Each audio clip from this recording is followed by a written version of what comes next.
This is how we took this e-commerce brand from almost zero revenue to 200,000 dirham in the first 30 days. Hey, what's going on everybody, and welcome back to another video, another case study where I'm going to show you exactly how we took this brand from almost zero revenue-ish to 200K per month. And that's just in the first 30 days of starting the ads. Now, let me give you a backstory about how we met this client and what they actually do. So I got contacted by this client. They really want to scale their brands. So I was like, okay, so what are you guys doing currently? Like, what's the current challenge? Because I want to know first if there is a challenge with a brand and what can we do in order for us to actually get them some sort of results. Because at the end of the day, if we can't get them any results, there is no need for us to work with them. Because with working with clients who doesn't have a proven product, it's just gonna put us in a position where we can't get them any results, which results in a bad reputation for us, a bad review, bad testimonials, and so on and so forth. We're not looking for that, basically. So we wanted to get to the root of what's going on. So what's the current challenge? They said we have an actual local store in the middle of the city, which is one of the prime locations that helps them get in 100 to 110K a month, which is good for them. But the problem with that is the fact that they have to spend a lot on rents because it's a prime location. Obviously, you have to spend a lot of money on that. On top of that, you have your stock, you have your operation costs, the salaries of the people who works there, and all of these things, electricity and all of these things. Now they said, well, we want to have our e-commerce store works so we can actually help balance the business in terms of cash flow, because with e-commerce we're not gonna spend this much on rent. So all of these costs that they have that they struggle with in terms of their profit margins. So I was like, okay, so what are you guys doing currently with your e-commerce brand? Like, do you guys run ads? Do you have a budget that you're willing to spend on a monthly basis? He said, yeah, well, we have a budget. I was like, so how much you guys spend per month? I was like, we spend 25K. That's in dirhams, so it's equivalent to $6,000 and $7,000, something like that, like $6,500 to $7,000. I'm like, all right, that's a good budget. So what do you guys spend it on? Facebook, Instagram, TikTok? I was like, no, we just spend it on influencer marketing. I'm like, all right, so how long have you guys been doing that? I was like, oh, for 6 months. I'm like, okay, so what have you guys been doing, like, in terms of revenue from this 25K? Like, are you guys breaking even? Are you guys making, let's say, 50,000, something like some sort of revenue? I was like, no, we just get somewhere between 2 to 3 to 5 sales a month.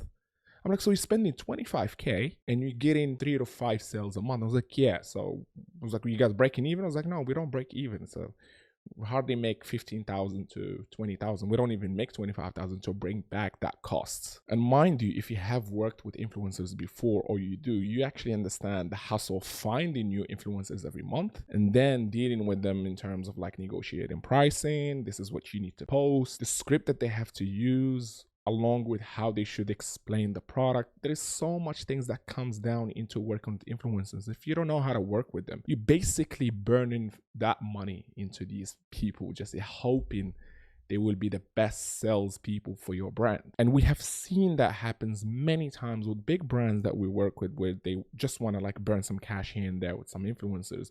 And always the same case happen because not majority of influencers know how to sell. And that's simply because they got followers from something they have been doing, and then you provide them with some sort of product for them to have a point of view and share their point of view with the audience in a way that they can turn them into customers. But not all of them succeed in that specific part of selling something to their customers or to their followers, in another word. So I was like, all right, we can help you guys because I know the product is very good. And this is one of the main things I like to focus on. I like to know if the product is actually good, because with our expertise, we know we can get the results. Because if your product is bad, no matter how good I am, I could be Mark Zuckerberg, I'm not going to get you the results that you expect, because simply the product is pretty bad. It doesn't have an effect on the customer. It doesn't solve the problem that you mentioned you solve for your customers. So no matter how good the advertising, the funnels, the retargeting, whatever, it's just not gonna get us the success that we're supposed to get.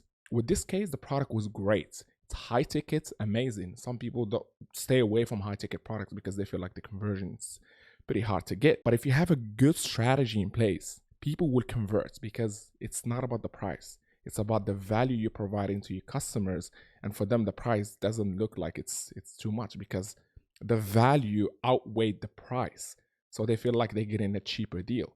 And that's the one thing I've learned with years of experience in terms of like selling high ticket products and services at the same time. So the strategy was pretty straightforward. We like to go omni-channel. We don't like to stick to one platforms because we want to see which platform is actually performing way better than the other one. That way we can go ahead and pour more cash into that platform for us to scale. So the first 30 days, we decided to go with Facebook, Instagram, TikTok, and Snapchat. So in the first week, we encountered problems with their TikTok and Snapchat accounts. Some ads are not working, some ads are getting disapproved, and so on and so forth. So we shifted more of the budget into Facebook and Instagram, just so we don't waste time in trying to understand why the ads are not working on TikTok and Snapchat and all of that. We want to make sure we get results in the first 30 days.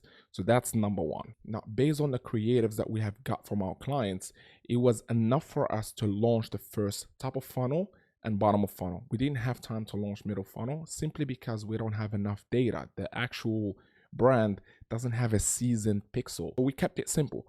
Top of funnel with branding campaigns. And also we want with bottom funnel, which we're targeting socials, and also we're targeting people who visited the pages and checkouts and also the add to cart. Now, in terms of the ads that we have launched, I have another video where I explain everything in step by step on how we create ads and what kind of ads we use for these types of funnels. So just an example, we managed to humanize the product even more because most of the content they had on social media, it's mainly focused 100% about the product. There is no human interaction. There is no way of humanizing the brand more where people feel related to the product based on the people that like carrying the product, using the product, unboxing the product, giving a review about the product, all of these things. It's just the products all the time.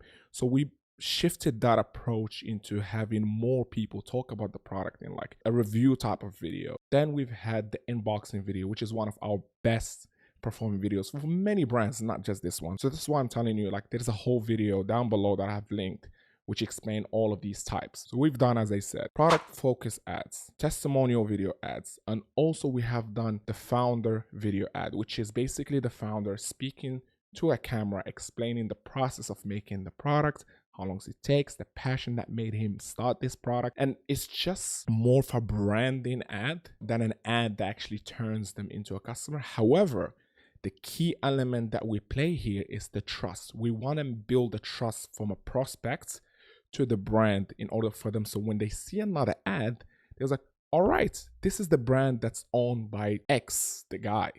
And I've seen how he built the business and the amount of passion he puts into this product. So I want to try it out. You see the effect you're trying to put into your prospect for them to understand that this is what they need.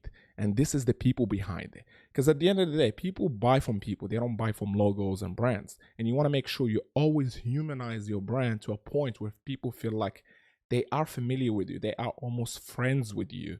And they just want to buy from because they know you. And you've seen that with many products nowadays. And the best example is this right here, Prime by KSI and Logan Paul. I drink it. It's not the best drink yet.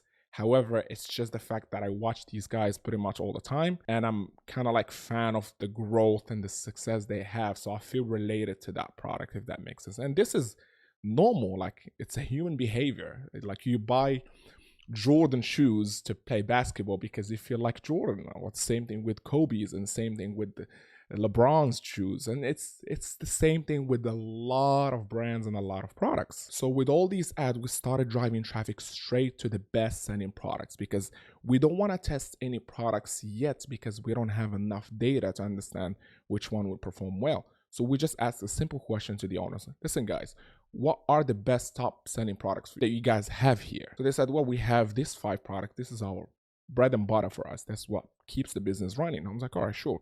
Let's create multiple offers for these products first, and then let's run traffic to all of these products so we can see which offer will perform first and which product will be the top winning product where we can put so much money into it and generate as much revenue as we can get. So we start running all these campaigns to these best products, and from there, let me share with you my screen so you can see exactly how much we have spent on that month and how much we have generated. Hey, sorry to interrupt the video. I really appreciate you watching the video all the way here. This is almost half of the video. So if you're getting some sort of value from this, I will appreciate if you can give it a thumbs up, a comment below, a subscribe. Is going to cost you less than 60 seconds, but it's going to help me a lot grow this channel. So if you can do that, I would really appreciate you, and I would be more thankful for that. I don't want to waste too much of your time. If you can do it right now, it will be amazing. And I'll just leave you watch the rest of the video. Let me go ahead and refresh the page for you guys so you can see these are legit numbers, not some fake numbers. As you can see here, total revenue will be at the bottom. Next to it, you can see 11,000 total spend and total revenue 200K with an average ROAS of 17.5. Some campaigns will have 160 ROAS, 108. It's just pretty crazy. Sometimes we spend nothing and we generate 5 figures, if that makes sense, with a total purchase 55. Now, as you can see, it's pretty crazy for a store that makes 100 to 120K a month from a prime location in a big city to making 200K in a single month from spending just 11,000, which is insane. So for our clients, this was almost unbelievable for them to understand that with less work, with less overhead, they could double the revenue that they make on a monthly basis, where they have to pay extremely high rents, a lot of costs in terms of like the salaries for the team that works there, also the operation costs, and so on and so forth. And that results into them going full on into advertising, increasing the budget, because we now pretty much understand exactly what's working and what's the potential of this brand. Because if we can do 200K in the first month, in the second month we can do easily 300K, and we can do even 400K, because the more we're going to increase the ad budget, the more we can optimize these ads, the more new content we can launch, and also going deep into the retargeting, the email marketing, the SMS, the WhatsApp. We haven't done any of that in this first month.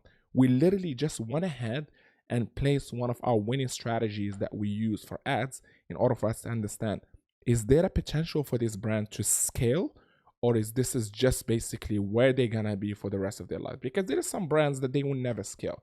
Their products is just bought by the same people all the time, and simply they don't have a strategy, the growth strategy for them to innovate in the business and in the product for new customer to come in. They just have return customers, and pretty much that's what they are. They're comfortable and they stay where they are. In this case, we basically changed that mentality, because they have been doing this for quite some time, and they just stuck with one way of doing advertising, which was influencer marketing. I'm not against it. We use it predominantly in the launch. However, we rely heavily on paid advertising, which can be on social or search, mainly social. If you have a product that needs to be shown to people, that needs to be showcased in a way of using it, or like unboxing it, or results a before and after kind of effect, these products need to be on social, because we have the potential to use videos where you can tell a story instead of having a picture, which you hoping your prospect will understand exactly the solution you're trying to sell them or the product you're trying to sell them, which is most of the time just get a scroll through, because people don't really get a story from an image. However, there is a video, a human that looks pretty much the same as them, explaining to them the reason why they should buy that product. They got the attention. The first thing you need is the attention. And then from there, having a great offer, which leads into people leaving that platform where they are and giving you full attention by being on your website. And then from there, if you have a good offer, as I said, people will convert.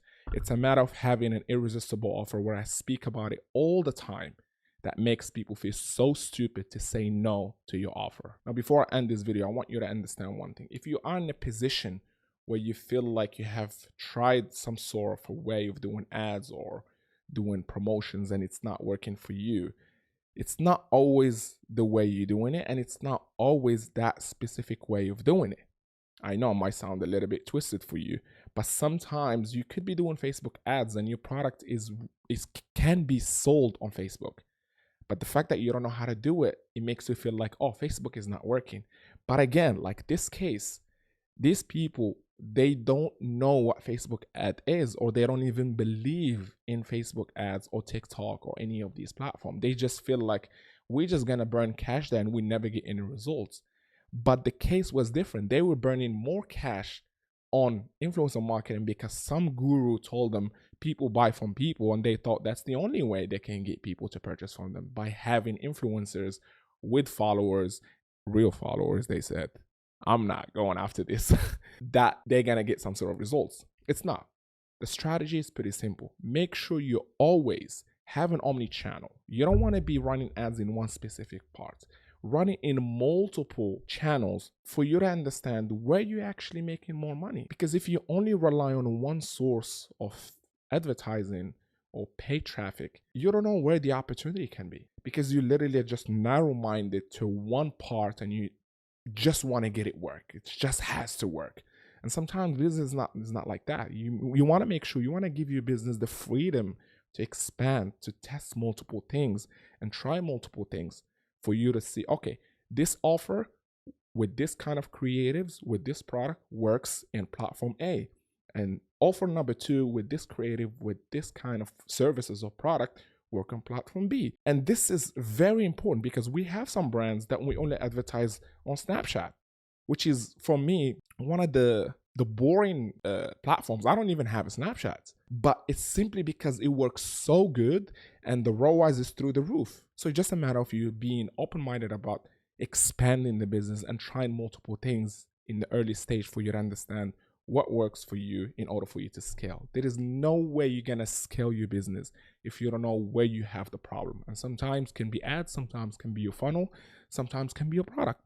You need to have them all fixed. And if it's not fixed, you're just gonna be blaming the algorithm, maybe blaming an agency that didn't do a good job. Maybe they did a good job, I don't know, but you're just going to be blaming the outside. You're never going to blame the internal operation or how this business has even been built. If you watched all the way to the end, I just want to tell you thank you so much for watching the video. Please give it a thumbs up and subscribe just to help this channel grow and help other entrepreneurs and other people who are interested in making money online or scaling their e-commerce brand see this video and see if they might get some sort of value out of it. And if you want to learn more, I have a free course down below. If you can click on it, it's free. Click on it. It's from A to Z, so you can understand exactly how you can start your first e-commerce brand. And if you are an e-commerce brand who are already making money, you want to scale, then there is a link where you can schedule a call with me, and then we can see if we can help you as well get this kind of result and this kind of growth. Thank you once again, and I see you on the next video. Peace.